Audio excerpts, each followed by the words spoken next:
नमस्कार, अब दुनिया की फटाफट बुलेटिन में आप सभी का स्वागत है और नजर डालेंगे आज के खास खबरों पर। दिल्ली पुलिस की स्पेशल सेल ने पंजाब और दिल्ली से 4 आतंकियों को गिरफ्तार किया है। गिरफ्तार आतंकी पाकिस्तानी हैंडलर के इशारे पर राजधानी को दहलाने की साजिश रच रहे थे। पकड़े गए आतंकियों के पास से टर्की मेड ड्रगाना पिस्टल समेत 2 विदेशी पिस्टल, 9 कारतूस और 5 मोबाइल फोन बरामद किए गए हैं। पेट्रोलियम मंत्री हरदीप सिंह पुरी ने कहा, तेल कीमतों के कुछ सप्ताह तक निचले स्तर पर बने रहने पर ही पेट्रोल डीजल के दाम में कटौती का विचार करना उचित।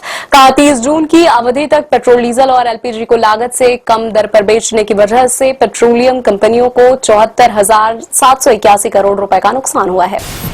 प्रधानमंत्री नरेंद्र मोदी ने जापानी प्रधानमंत्री सनाए तकाइची को छोटी बहन बताया। उन्होंने कहा कि तकाइची की पहली भारत यात्रा पर उनका स्वागत करते हुए मुझे खुशी हो रही है।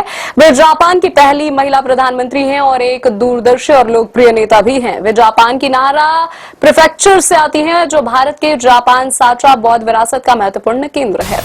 हैदराबाद हाउस में प्रधानमंत्री नरेंद्र मोदी और जापान के प्रधानमंत्री तकाइची की मौजूदगी में भारत और जापान के बीच एमओसी पर हस्ताक्षर किए गए। आर्थिक सुरक्षा का संयुक्त रोड मैप तैयार, semiconductor, quantum technology, advance materials और सप्लाई चेन को मजबूत किया जाएगा। Battery, green hydrogen, nuclear energy, निवेश, रक्षा, स्टार्टअप, रिसर्च और इंडो पैसिफिक सहयोग बढ़ाने पर भी सहमति। आम आदमी पार्टी के संयोजक अरविंद केजरीवाल ने अयोध्या स्थित राम मंदिर में चंदे की कथित गबन के मामले को लेकर प्रधानमंत्री नरेंद्र मोदी से जवाब मांगा। केजरीवाल ने अपने आरोप में कहा, इस मामले में केवल प्यादों को गिरफ्तार किया गया है, जबकि इसमें शामिल ताकतवर लोगों को बचाया जा रहा है। कांग्रेस के पूर्व अध्यक्ष राहुल गांधी ने मणिपुर में हिंसा की ताजा घटना को लेकर केंद्र सरकार पर निशाना साधा। राहुल ने दावा किया कि यह स्थिति विभाजनकारी विचारधारा का नतीजा है। मणिपुर ही नहीं, पूरा देश ही प्रधानमंत्री नरेंद्र मोदी से संवेदना के 2 शब्द की उम्मीद छोड़ चुका है। समाजवादी पार्टी के प्रमुख अखिलेश यादव ने कहा, थाना पुलिस भाजपा के इशारों पर काम कर रहे हैं। इस बार भाजपा को चंदा, दान, चढ़ाव और वोट नहीं मिलने वाला है। उन्होंने संविधान, आस्था, मर्यादा और श्रद्धा को डिगा दिया है। हमें उम्मीद है कि प्रभु श्री राम के चढ़ावे को लेकर जो चर्चाएं बनी है, वह सच्चाई अभी और बाहर आएगी।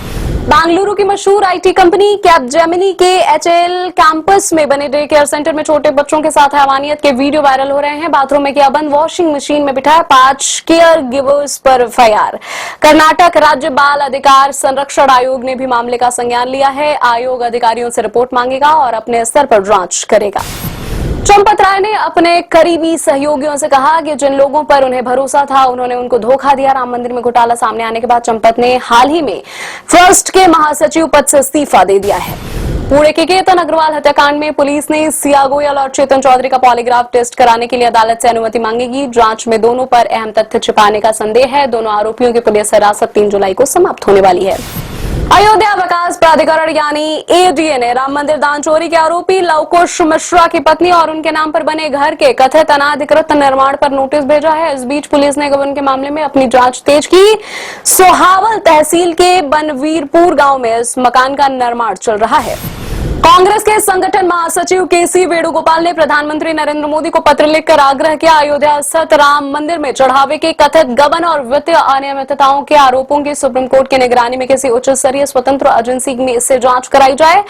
इस पूरे प्रकरण से करोड़ों भारतीय नागरिकों की आस्था के साथ विश्वासघात हुआ है।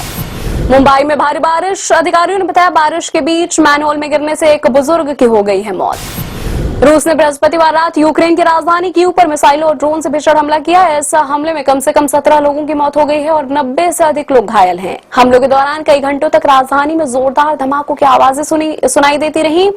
रूस ने इस हमले को यूक्रेन की ओर से मॉस्को के तेल प्रतिष्ठानों पर किए गए हमलों का प्रतिशोध बताया है। पाकिस्तान के पंजाब प्रांत में एक स्थानीय व्यवसायी द्वारा दशकों पुराने ऐतिहासिक गुरुद्वारे को ढहा दिए जाने के बाद अल्पसंख्यक सिख समुदाय ने कड़ा विरोध प्रदर्शन किया है। भारत ने घटना की निंदा करते हुए कहा, 125 साल पुराने गुरुद्वारे को ढहाया जाना बेहद दुखद और निंदनीय है।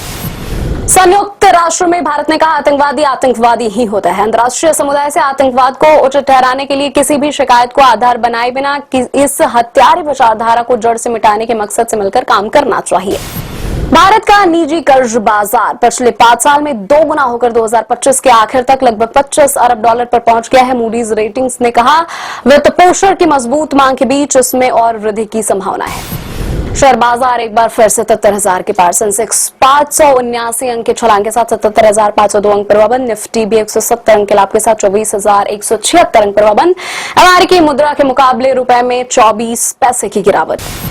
अक्षय कुमार की film welcome to the jungle की बॉक्स ऑफिस पर मजबूत पकड़। रिलीज के छठे दिन भारत में 100 करोड़ रुपए का आंकड़ा किया पार। फिल्म ने छठे दिन किया 6.5 करोड़ रुपए का box office collection. Multi starrer film को मिल रहा है अच्छा रिस्पॉन्स।